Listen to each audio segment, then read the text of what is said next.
I'm Chris Berman. Well, let's get straight to the action. In our first game this week, we had the Jaguars edge their way to a narrow 3-point win. The Bears won this contest, but will stay at the third place in the NFC North. In a long-standing NFC rivalry, we had the 49ers pick up their third win of the season.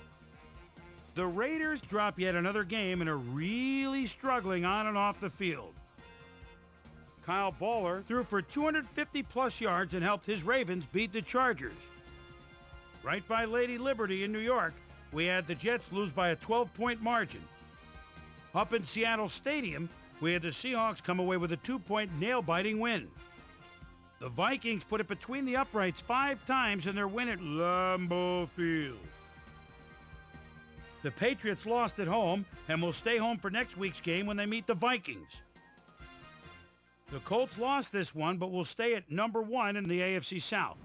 We had a big injury in this one, and Trey has the lowdown for us. Trey? All right, Chris, thanks. Luckily, we had a relatively injury-free week, which makes my job just that much easier. Gary Brackett is arguably the biggest name on this list. It's a broken hand, and the doctors are saying he'll be out for the rest of the regular season. There's a chance, however, they'll get him back for the playoffs. So that'll do it for now. Chris, let's send it back to you. In a long-standing NFC rivalry, we had the Panthers pick up their 8th win of the year. Bobby Shaw had a stellar game, but all said and done, his performance wasn't enough to lift his team to a victory.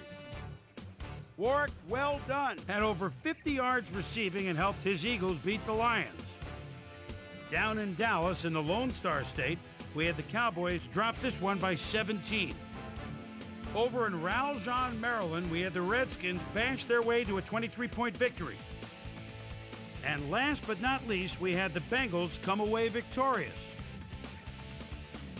All right, Chris, thanks. With the playoffs a little more than a month away, things are starting to get real interesting when it comes to seeding and the races for the division crowns. Let's start things off by taking a look at the AFC. Meanwhile, let's take a look at how things stand over in the NFC. So that's how we stand to this point. Still lots of jockeying left to go as we get this thing sorted out for January. So that'll do it from here. Boomer, we send it back over to you. So that'll just about do it. But before we go, I'm going to toss out a few game balls to my prime-time players. Each and every one of these men had a week to remember.